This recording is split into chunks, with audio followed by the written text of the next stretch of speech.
battery's charged. We're all good. Okay. All right. Let's do this. All right. Hello and welcome to the Podcaster's Guide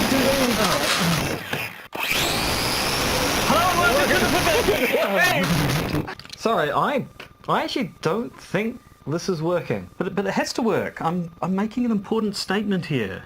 What kind of statement are you making?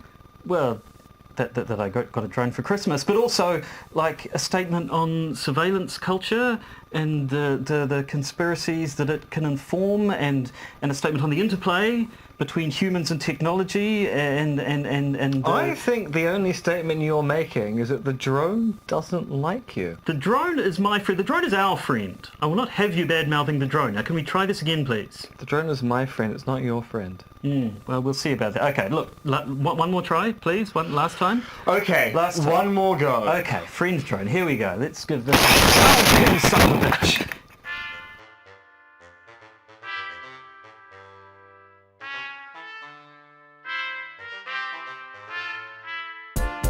The Podcaster's Guide to the Conspiracy, brought to you today by Josh Edison and Dr. M. Dentith.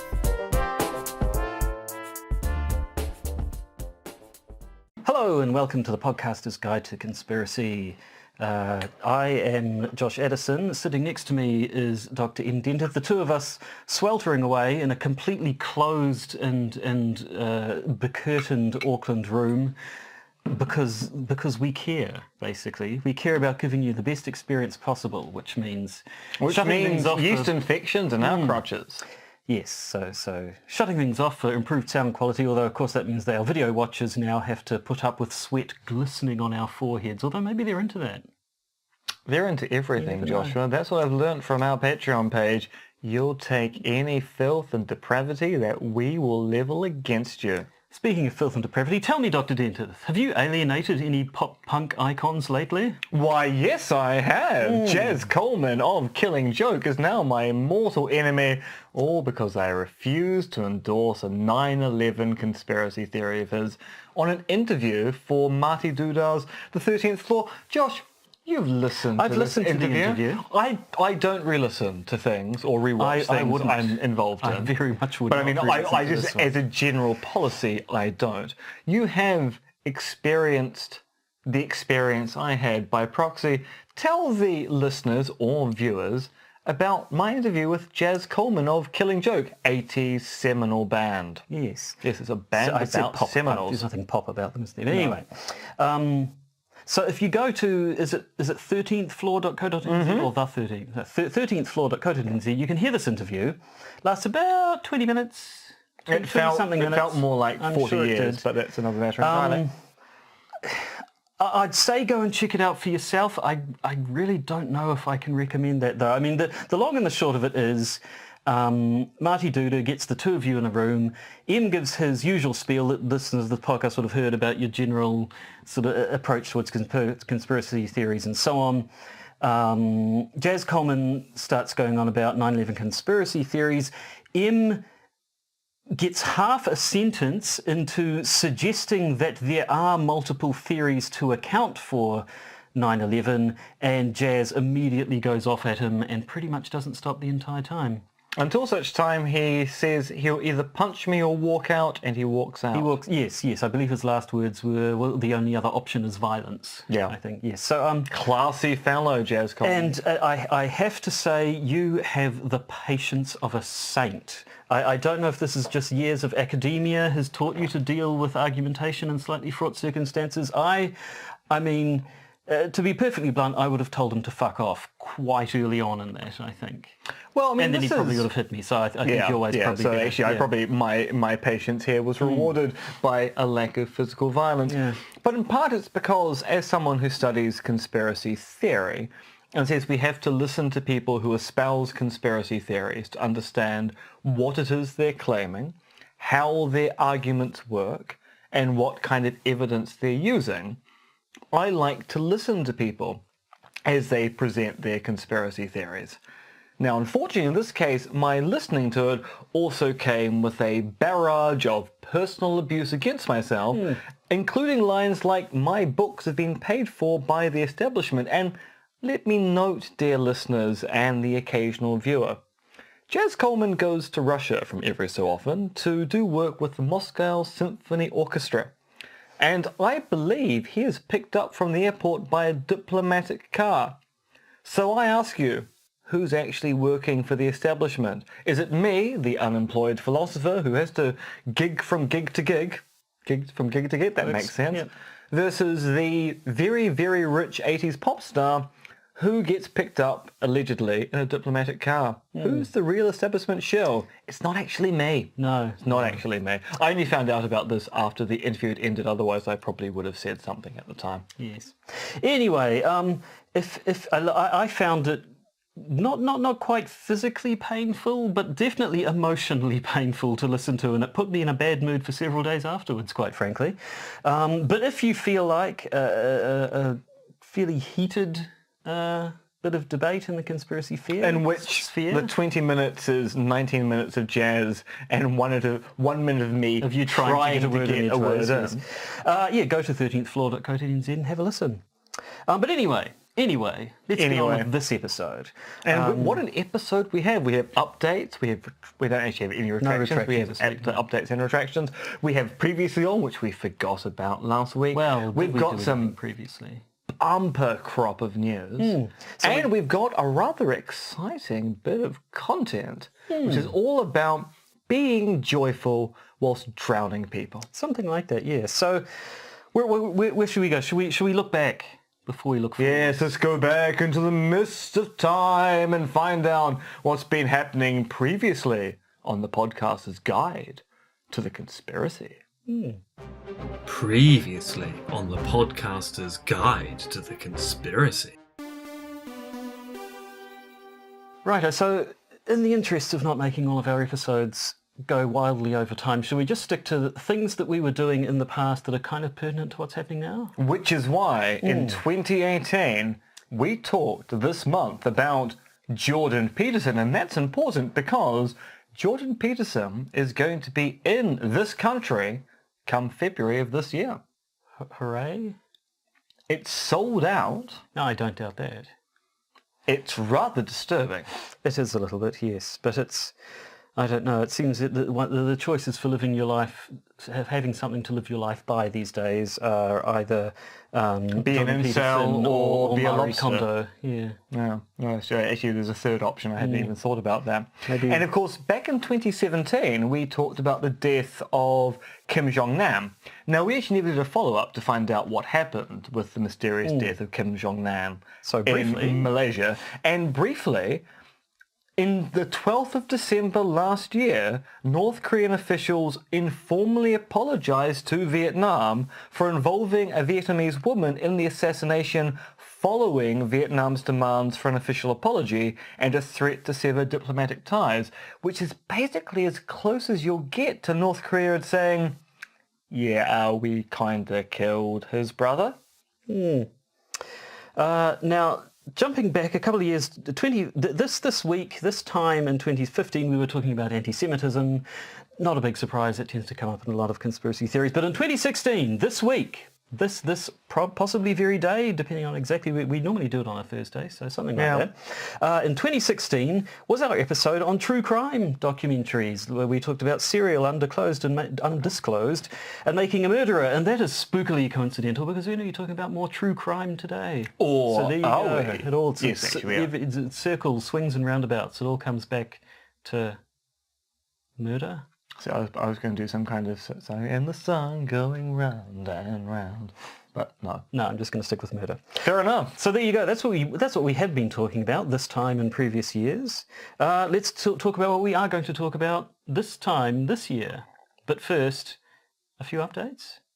And no retractions. None. Updates and retractions. I suppose for proper irony, we should actually turn out that we do have some retractions, and then our first retraction would have to be retracting the announcement that there are no retractions. But, That would have been hilarious. it would have been, but it's not. And it was not to be. We should have saved that joke for next week rather Maybe we than should have. advertise it now. Well, so we too have bad. two updates this week. The first update is, of course, perennial favourite of the Podcaster's Guide to the Conspiracy, MH370. There is news, or at least there's a hypothesis, and that's the important part. Tell me, Josh, about acoustic gravity waves. I know nothing about acoustic gravity waves, to be quite honest. It's a new survey. Hang on, let me get the actual notes so I'm not talking completely out of my arse. So there's a mathematician from Cardiff University in Wales thinks he's calculated a new impact location. So there's a theory that MH370 didn't go down where we originally thought it was. His argument for the new impact zone is based on acoustic waves. Indeed. So the theory here is, whenever you have an impact in the ocean, what you get are waves of sound, or actually more properly, energy being dispersed through the water, which can then be picked up by a variety of different scientific probes found all around the world. So if we can pinpoint the time MH370 hit the water, we can then backtrace from the waves emanating from that point to work out exactly where it hit, and also the angle of descent. So this isn't we've found the location of MH370. This is more, with the right kind of data set, we should be able to pinpoint using a mathematical model where MH370 eventually settled. The article that we read this in has a diagram which I hadn't seen before, showing that the approximate area that the search has taken over of the Indian Ocean, and it's too small to hold up in front of the camera now, and certainly this will be nothing to the podcast listeners, but it's when you actually see the scale of oceans and what have you, the area that they've currently searched for MH370 is kind of a speck. Yeah, it's a little bit kind depressing, of tiny. really. It is kind of tiny. Well, I mean, it's not, oceans are massive. I mean, that's the main thing, and any area, no matter how big it is probably going to be tiny unless you spent the next 100,000 years searching. Which we just don't have time for. We don't, no. Now, more Havana embassy wackiness. Are the Canadians at it now? Well, so people will be aware that we've covered this several times. The variety of weird things happening in Havana around the American embassy, and now it seems the Canadian embassy. And that the Canadian embassy has basically reduced its staff down to half because of mysterious sicknesses being suffered by diplomats at the Canadian embassy in Havana. So previously, we've talked about how the American embassy claimed to be under sonic attack, and then a few weeks ago we talked about how that may have been crickets, or at least some of it might be explained by the sound of crickets. Now the Canadians have got in on the story. It's all rather exciting. Are the symptoms the same? Not at all. No, so yeah, it's...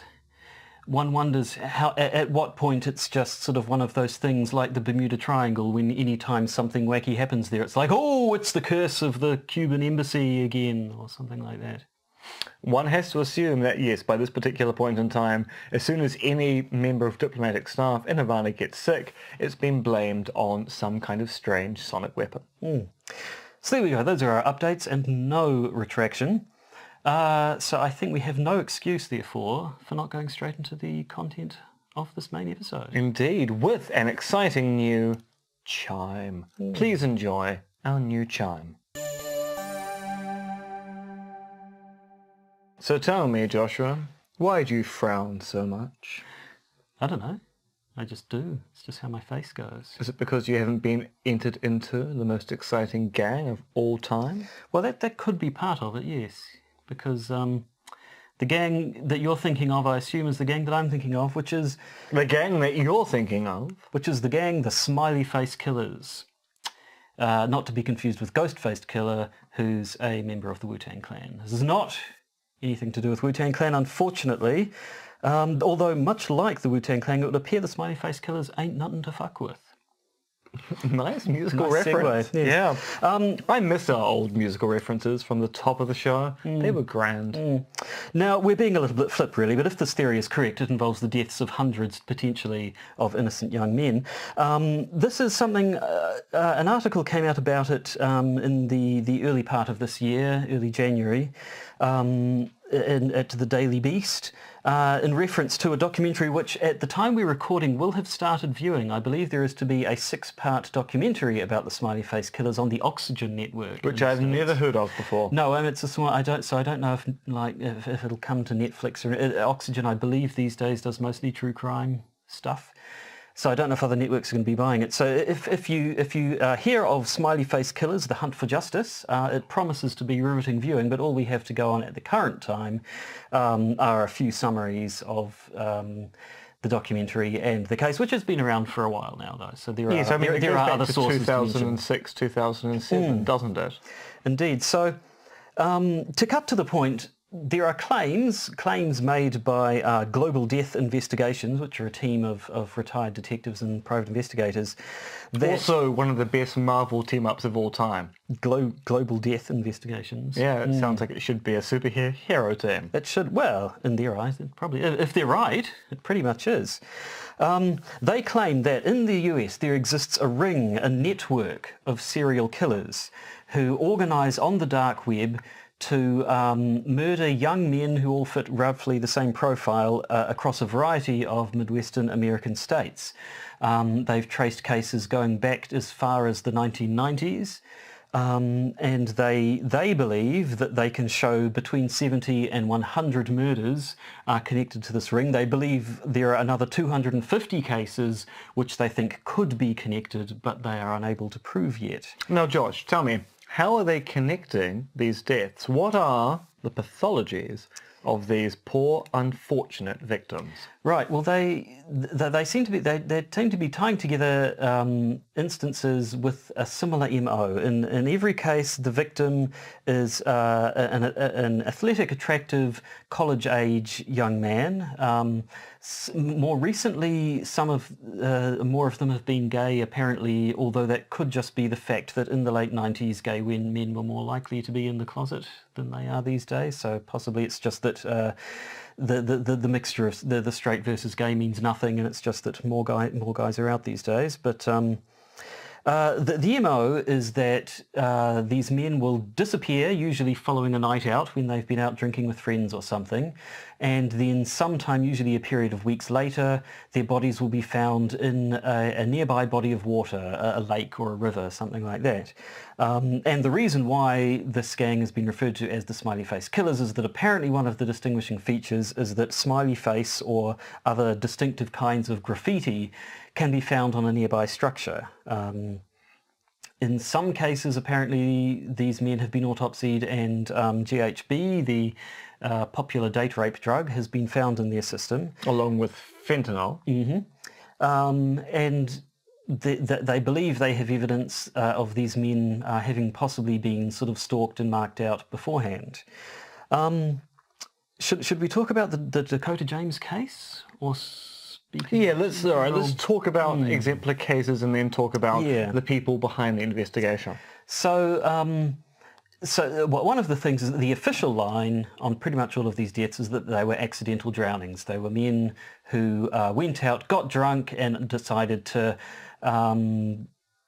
either relieve themselves into a nearby body of water and fall in, or somehow or another drunkenly fall into a body of water and drown.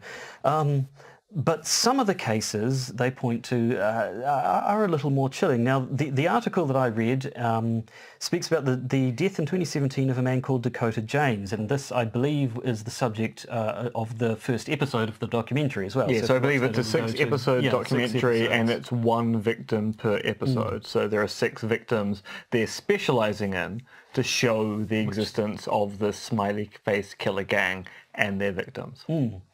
So the interesting thing about the Dakota James case is that while his eventual death would fit the pattern, before that, now he was his body was found early in 2017. In December of 2016, he'd been out drinking with friends, what have you, had a night out. And then a friend of his received a phone call from him sounding sort of distressed and disoriented, didn't know what he was, thought he was in trouble. So the friend was able to trace him thanks to his phone's GPS location. I think they had a sort of app that allows them to find out where each other were. She eventually. He was so disorientated that where he said he was in Pittsburgh turned out to be somewhere completely different, but she was able to find him from his GPS, and reckons that as she caught up with him, she saw him coming out of a hotel and heading straight for a black SUV which had pulled up on the wrong side of the road right next to him. She got out of her car, called out to him, got him into her car and drove home.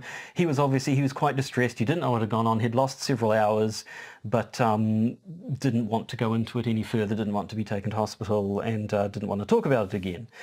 So, they were thinking, had someone slipped him a roofie, who knows? The problem is, 5 weeks later, now into the start of 2017, he went out for another night out drinking and disappeared and was not seen again until 40 days later when his body was found in the Ohio River. So it's that earlier detail has led these people to believe that perhaps what we saw there was either the first attempt, which was thwarted by this helpful friend, but then they went back again, suggesting that if their theories are correct, this person they'd specifically picked this one guy to target, or that possibly what they saw was maybe just a dry run or a trial of some sort before they did it for real a few weeks later. So when you hear about a case like that, and again, this man's death so far has been ruled as an accidental drowning, but you hear the details of something like this, it starts to sound a lot more sinister. It does. So why Smiley Face? Well, that's the graffiti aspect. So there are... Actually, this is where things start to get a little more shaky, I have to say. There were 11 smiley face symbols spray painted on the Roberto Clemente Bridge, which is the closest bridge to where James was found, and the police, the official version is that's probably the bridge he fell off, which is how he got into the water. It was a good distance away, but the basic theory is that the largest, the first sort of major structure that is visible from where the body was found will always contain some sorts of graffiti. The smiley face seems to be the main one, but they mention 12 other symbols, and that it's often the smiley face in conjunction with other symbols, and sometimes the smiley face isn't there, but the other symbols are, and so on. I have to say, this is the first instance where their case starts to look a little bit like they're reaching a bit far. Which we'll talk about later on in the segment, yeah. It becomes a lot less vague about the MO almost sort of starts to become, and they're found, somewhere near where they're found is a structure that has graffiti on it, like pretty much every structure in a modern city everywhere.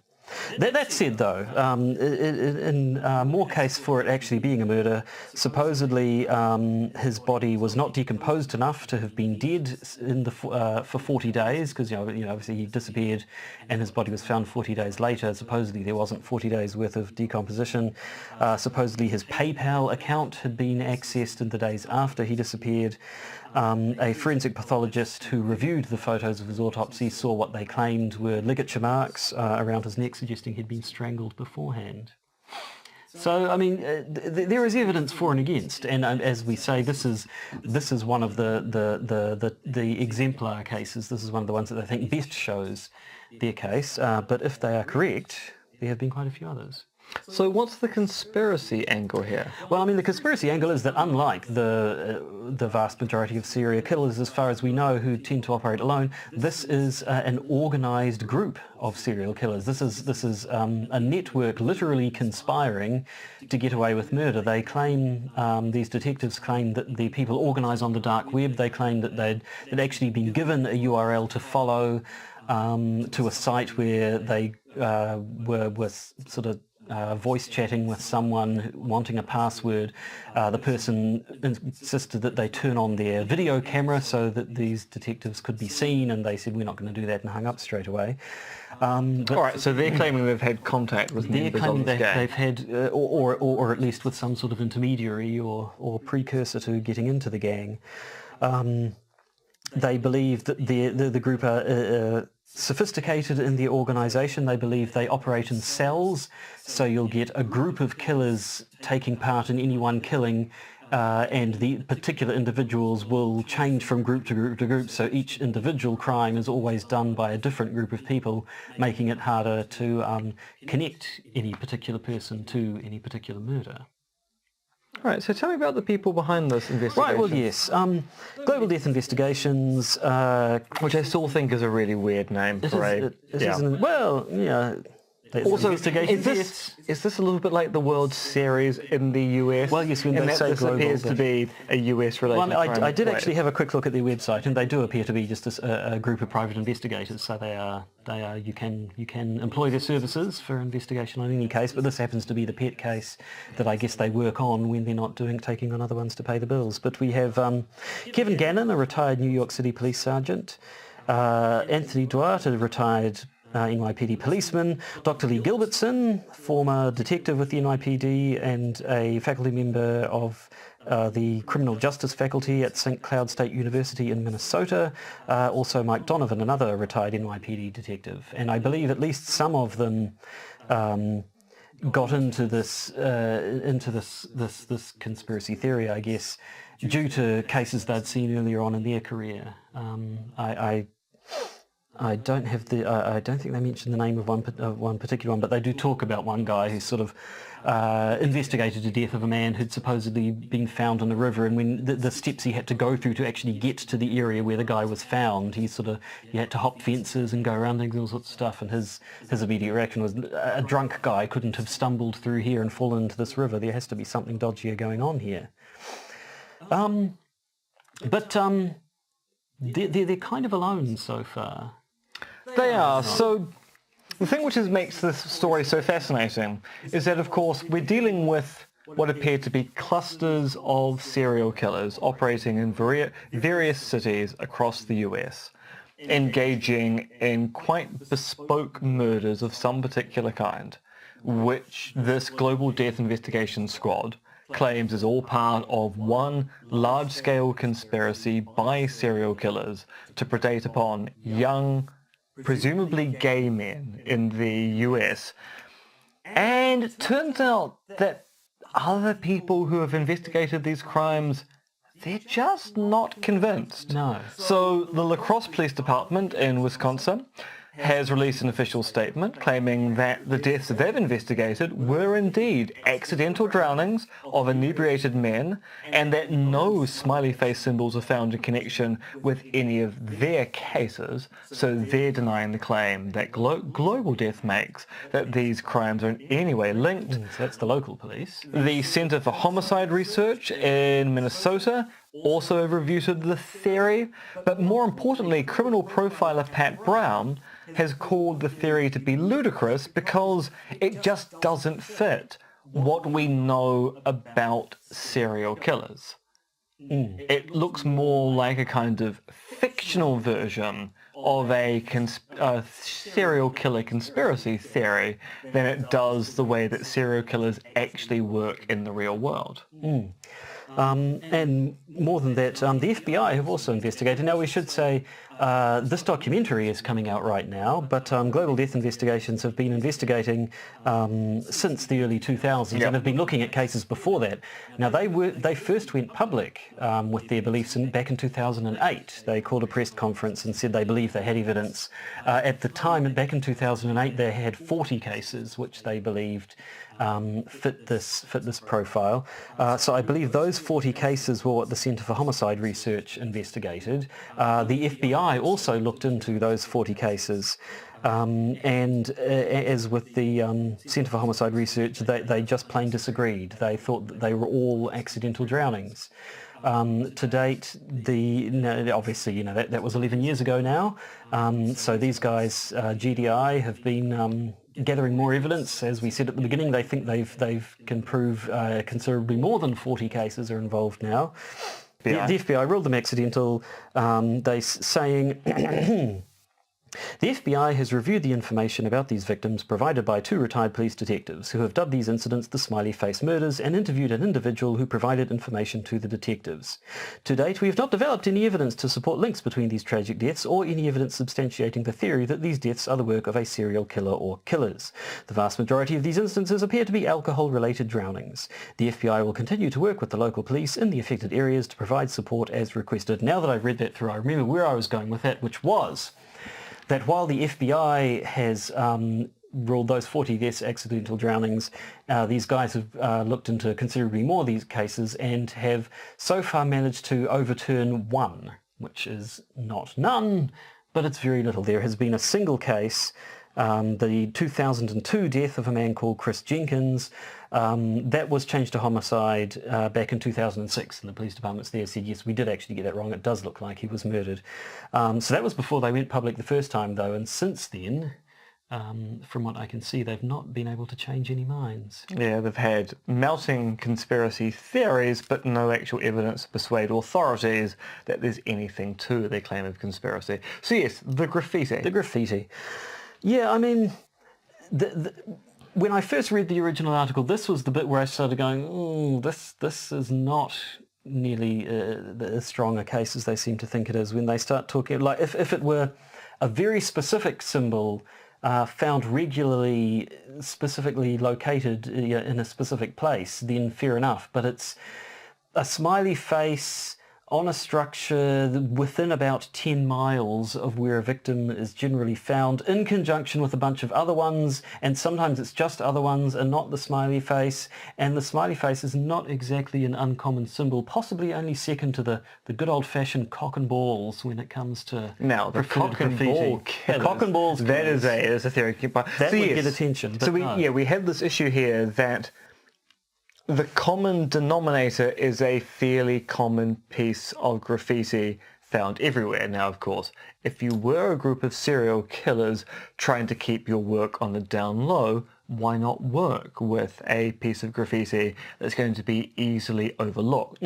So it's not the symbol itself which worries me, it's the within 10 miles of the body being found, because that's a fairly large search area, which suddenly means that you will find all kinds of graffiti there. Yeah, I mean, as they say, they try to make it, specify it to the point that it being the largest structure you can see from where the body was found. Which is the structure most likely to have graffiti on it. Yes.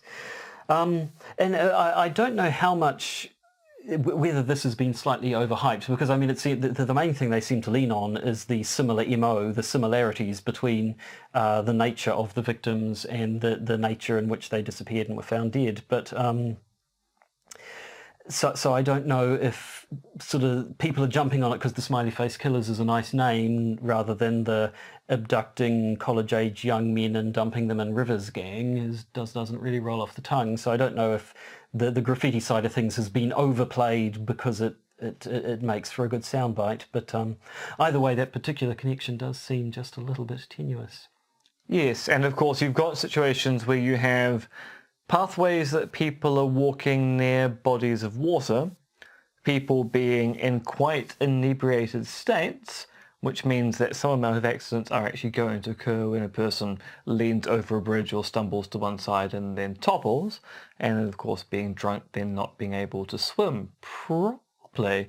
There's a whole bunch of confounding factors here which kind of don't really point in any particular direction, and you can see why authorities are going, we think actually accident is the most likely hypothesis to explain the data set we've got. Yeah, so I mean, I don't know. It's there are certainly things shaky with it. One thing I'd be interested to see would be sort of some wider statistics. Like in a country of what, they must be eating up to 400 million in the States these days, aren't they? In a country that big, just how many accidental drownings do you expect to see in a year? Yeah. Do these represent some sort of statistical blip, or are they, do they easily fit within the background noise of accidental deaths as you see them? So I mean, we don't know. Is this something real that's happening, or is it people getting involved in that most human of pastimes, seeing patterns where patterns don't necessarily exist? It's a fascinating case. I want to try to track down this documentary. I think we should try to find some way of getting our hands upon it, because I'd very much like to watch it. And if we do manage to, it'd be nice to report back on exactly what the whole thing says, whether the documentary comes across as more convincing than the reading we've done, which I have to say is not 100% convincing. It's like, it's a good story. I think that's the thing, but a story isn't a theory. Which reminds me, are you aware they're relaunching Unsolved Mysteries this year? I was not aware of that. So yes, it's going to be a Netflix show, I believe, and they're going to do, I think, 13 episodes. Each episode will focus on one particular story. I really hope they keep that music. Also, I really hope they bring Robert Stack back, even though he's been dead for quite some time. Well, that would be quite a feat. It would. But with modern technology, Robert Stack will live again. So, I mean, I don't want to poo-poo the Smiley Face Killers entirely. One way or another... Especially since if you do, they will kill you. They will.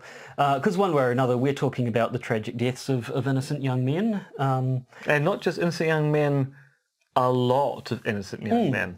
Yes, again, not so many that they possibly don't just blur into the unfortunate background noise of accidental deaths that you see in a populous country, but tragic nonetheless. But whether that tragedy has something much more ominous behind it or not is perhaps a little bit more questionable. So, I guess watch this. If anyone listening to this knows of where we viewers in New Zealand might be able to feast our eyes upon, or if you are a Smiley Face Killer and want to give us the inside gossip about what you've been up to, ideally without murdering us, you know how to get in contact with us. But until then, I guess that's all we can say. So I guess we better get on with the news. Yes, let's update you on the news. Breaking conspiracy theories in the news. And now, the news. Yes, at the time of recording, Ruth Bader Ginsburg is not dead. And this has the QAnon community very confused. See, on the 21st of January, the Fox Network show Fox and Friends briefly displayed an image of Supreme Court Justice Ruth Bader Ginsburg, which featured the line 1933 to 2019, which somewhat implied that Ginsburg had just died. Later on in the show, one of the hosts issued a correction saying, "A technical error in the control room triggered a graphic of Ruth Bader Ginsburg with a date on it. We don't want to make it seem anything other than there was a mistake. It was an accident." Much like that accent. QAnon believers, however, lost their shit. This was actually a coded message from someone within the conspiracy to bring down the deep state, telling the people that Trump would get to appoint yet another Supreme Court justice. Or at least he should. The correction obviously meant that either the deep state were covering up Ginsburg's death, or she was technically dead, as she was on life support, or something. Whatever the case, Ginsburg's lack of being dead is of serious concern to the QAnon community. It's quite a fascinating story, actually, the way that a very simple mistake suddenly becomes root for a conspiracy theory about the deep state covering up people dying or not dying, as the case may be. Yes. Not the first time it's happened, obviously. I mean, there have been plenty of cases when news agencies, news websites and so on obviously keep what's the word? Not epitaph. What do you call it when someone dies? Oh, the obituary. where they publish the obituary by mistake, Yes, or they have a link which suddenly reveals all the obituaries. Yeah, they have the obituaries on hand, obviously, because they want copy ready to go, because in the knowledge that unfortunately the human life is finite so far. So they know these celebrities are going to be dying at some stage, and one will pop up. So it seems like that's all that happened. It's not the first time, but yeah, it must be getting hard on the QAnon people. I don't actually feel sorry for them, but I'm starting to wonder if maybe I should. Well, actually, we've got even more QAnon-related stories Yeah, well, hit me. because that brings us to QAnon and Donald Trump, frequent target of this podcast, but less so this year. Now, we did say we wouldn't do much Trump news this year, but QAnon, well, that's another matter. You might recall that there was a bit of a shutdown in the US earlier this year, and Trump was threatening to keep the government partially closed until he got funding for his beautiful wall. Then, surprisingly, he backed down and allowed the government to be reopened for 3 weeks. That was about the same time as associate and frequent target of discussion on this podcast, Roger Stone, was arrested as part of the ongoing Mueller investigation into possible collusion by the Trump campaign with the Russian government. QAnon have been oddly silent about these events, mostly one suspects because they seem to indicate that maybe Trump isn't playing three-dimensional chess after all. The storm, it seems, may not be coming. Yeah, QAnon. More like Q-non. QAnot. I like that. Q-not. Yeah. Yeah, I mean, it's... I think actually maybe we do need to start lumping the QAnon in with the Trump stuff as well as repetitive news that... Well, see, my problem with QAnon is that... So my Conspiracism alt on Twitter, where I mostly follow conspiracy theory accounts, it's just back-to-back QAnon this, QAnon that, predictions about this, drawing the web about that, which is why it was fascinating on the day of the back-down over the government shutdown.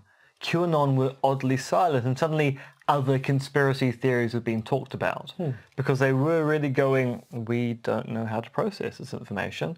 This is not what we expected to happen. We thought we were getting the wall. And Trump has blinked and Nancy Pelosi has been an alpha, according to people on the internet. She alphaed that Donald Trump something chronic. I don't even know what those words mean. No, I don't think anyone does anymore. So let's move on. Let's move on to our last item this week. Last episode, we mentioned passing the crisis in Venezuela, where there are now two presidents who arguably both think the other justifiably are inauthentic. There's Nicolas Maduro, the chosen successor to Hugo Chavez, who was recently re-elected in an election that has all the hallmarks of vote tampering. And then there's Juan Guaido. And I'm going to interrupt you here because I wrote this bit and this is incorrect. You did? You're about to say leader of the opposition, actually leader of the National Assembly.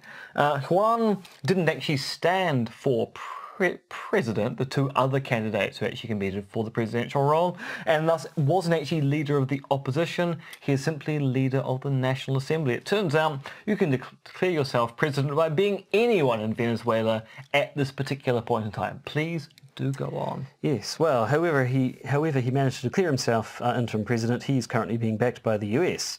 Now, Maduro thinks Guaido is simply the figurehead of a US-backed coup, and Guaido thinks he won the election. Whatever the case, it's swirling claims of conspiracy all around, and it's causing confusion and consternation for everyone who likes to think about politics.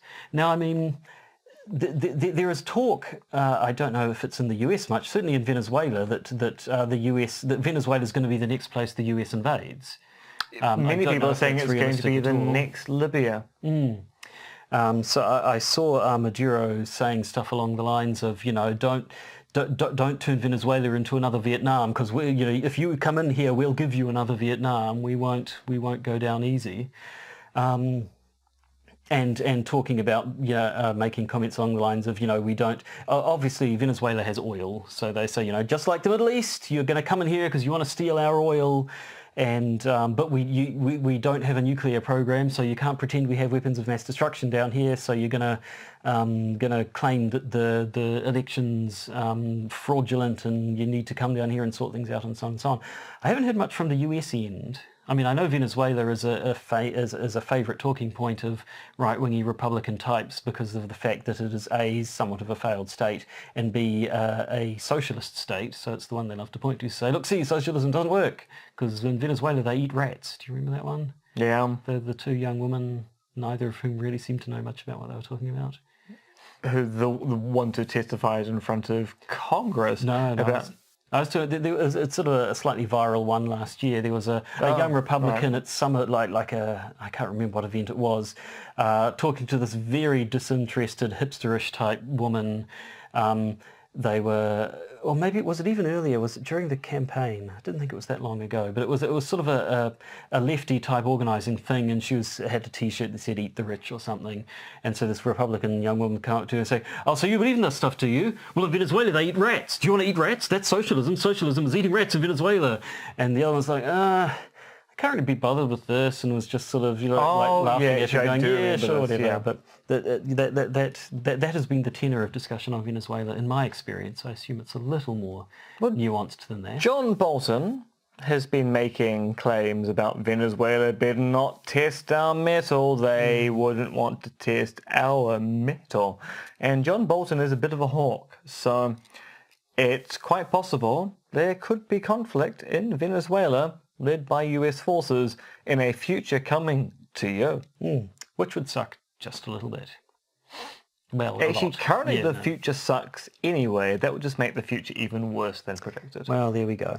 So that brings us to the end of our news section, which brings us to the end of our episode. Closing thoughts?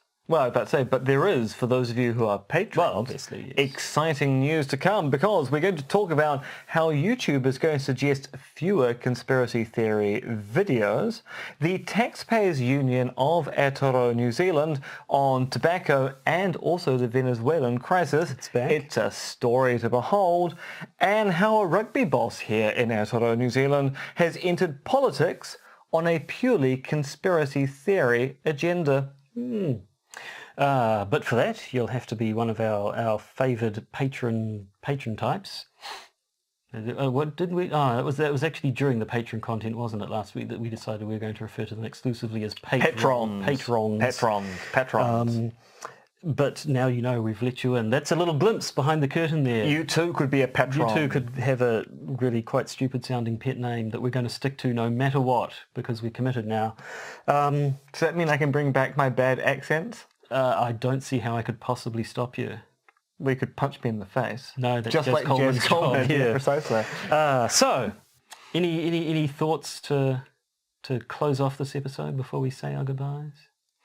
America just should stop meddling in the affairs of other countries. Basically, that's my closing thought. Whether it be Syria, whether it be Venezuela, the West needs to actually stop interfering in other countries, because historically, this has not worked out well for anyone. No. Apart from the ultra-rich. It works out really well for them, which is why, of course, they'll continue to do it. Yes. I think my closing thought is that aging punks tend to be grumpy old buggers.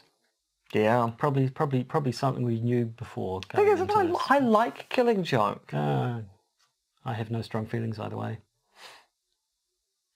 You probably have strong feelings after going through that interview. I'll tell you that now. So anyway, like I said at the start, if you thrive on conflict, go listen to this episode. If you value your emotional stability, maybe don't. But either way, we're going to be here next week. Jaz Coleman presumably won't. I hope not. That would be actually quite scary. We suddenly jumped out from behind the screen over there. That might actually set me off. Oh, and before anyone asks, we won't be putting a link to the interview in the podcast notes. No. Or the podcast notes. And if you email me saying, can I have a link to the interview, I'll just tell you to go Google it, because I'm just not interested. Yeah, I'm just not interested. Well, there we go. So it's goodbye from me. And it's goodbye from Jaz Coleman. See him in hell.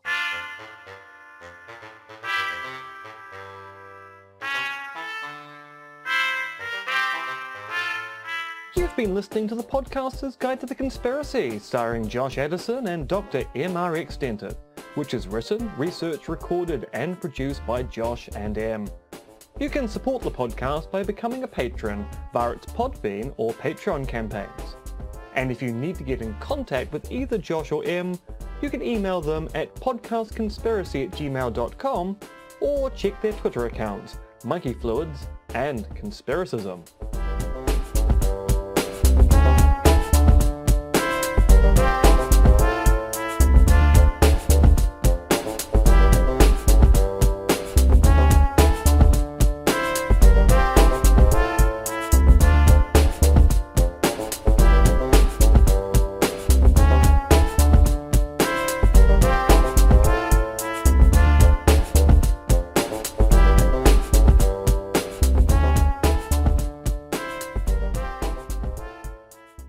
remember, it's just a step to the left.